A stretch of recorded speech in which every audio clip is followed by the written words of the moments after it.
Saenchai is really interesting because he's. Did you watch his Glory fight? Yes, I did. Yeah, he's fun to watch, man. Oh yeah, tricky, slipping. He'll fight big guys, small guys. He put a whole social media campaign to fight Conor McGregor. In MMA? Yeah, I think so. Does he know how to wrestle? No, I don't think so. Well, good luck with all that. What's your thoughts on Conor and Floyd? That's a big thing right now. Could that even happen? It could happen. Yeah, Floyd is. Again, the best defensive fighter ever. And, you know, I mean, in a straight boxing match, you got to give the advantage to him. You just have to. You have to.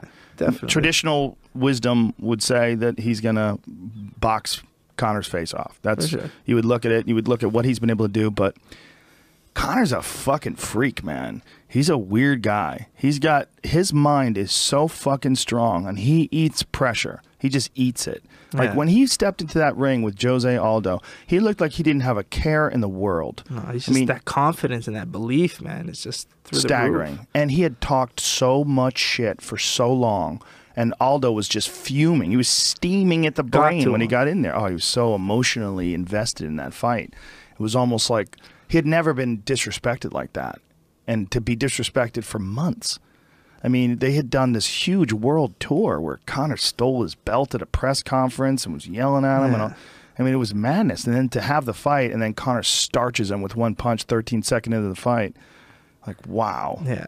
That stirred up a lot of attention. Man. Obviously, Floyd is not Jose Aldo. Floyd is, you know, it would be a boxing match. In an MMA match, Conor would fucking kill him. For sure. He would kill him. He'd kick the shit out of him. Different. It wouldn't even be close. Totally different. Floyd would never get close to him. Conor kicked his fucking legs out from under him. Every time. Yeah, it would be brutal.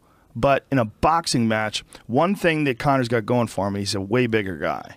I know he fought at 145, but Jesus Christ, he looked like a dead man when he made 45. Oh, yeah. His shoulders are broad. Like, he's walking around at 170-ish, somewhere around then, and I don't think Floyd is. Floyd is a smaller guy than that. And again, what you were saying about with kickboxing, I think the same holds true with boxing, that those fighters, they're not cutting the kind of weight that MMA fighters are cutting. So I don't know what they would weigh in at. I would assume it'd probably be like 155, somewhere around there. And then once they got into the octagon, or the ring rather, it would be a boxing match, Floyd would probably have a disadvantage weight-wise of somewhere around 15 pounds. Yeah, no, I can't see it happening. But if they did... Floyd, look, Canelo had a big weight advantage over him in that fight too, and Floyd shut that shit down. Yeah. You know, he's so good at boxing, man. He's just so good. He's so skillful. The more I follow and train and learn boxing, something I wish I started a lot earlier on in my career. It's like you only have two weapons, you know, and you all of a sudden have to make this complex strategy through, you know, creating openings. And with kicks, you have a whole other dimension, elbows, clinch. But with boxing, man, you got two fists that you have to make land. It's tough, man, and I get why it's called the sweet science. Now, when you are training, are you sparring? Right, I do, but I make sure I spar with the right guys and that kind of thing. But I still do spar. And are you worried at all about getting hit when you're doing this? Yes and no. Yes, and you just love it too much? I just love it, man. I'm not stupid, and that's the last thing you could ever call me. I do everything very calculated, very smart. So if I know there's an issue, I slow it down, or if there's an aggressive guy, but I still spar, and I still start very controlled, and I could pick it up if I want. It's just, why was the question sometimes. Like, I don't need to get in there and have those sparring matches where I'm trying to take the guy's head off. It just doesn't make any sense. Well, obviously the consequences for you are so much more obvious and intense, you know, knowing what you've been through. I mean, is that in the back of your head at all while you're doing it? Sometimes. What's your take on these fighters taking a new approach on not sparring anymore? Well, Donald Cerrone is taking that approach, and it seems really effective for him. But I think part of what's doing well for him, I mean, obviously, he has excellent timing. Obviously, he's very experienced as a fighter already, and he likes to stay active. But his take on it was that he was beating himself up too much in the gym, that he was sparring too many hard rounds, and he would go into these fights already damaged, and he just couldn't take shots. Well, that's the philosophy in Muay Thai. They don't really spar hard in Thailand.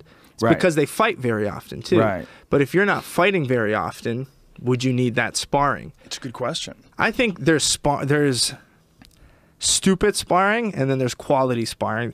I think there's so many different ways to spar. If you're constantly going in there and you're trying to slug it out and getting sloppy, that's not good sparring. Right. But you can get a good guy that kind of really sets his shots up really good, goes hard to the body on low kicks. When I spar my guys, we're trying to take each other out with body shots and low kicks. Like, if I finish my training partner to the body, I feel like the king. You know what I mean? I walk around, I'm just like walking like I own the place, man. To the body. To the body, low kicks. Those are okay, but you don't need to finish guys to the head in sparring. Right. That's the Dutch way, right? They would go 100% to the legs and to the body. Speaking of some of the Dutch guys, like Jason Wilness, who's fighting, yeah, his coach was telling me they do somewhere along the lines of 50 rounds of sparring a week. Jesus Christ. Yeah. That's a lot. Like, again, I don't know how intense or the type of shots, but they rely a lot on sparring.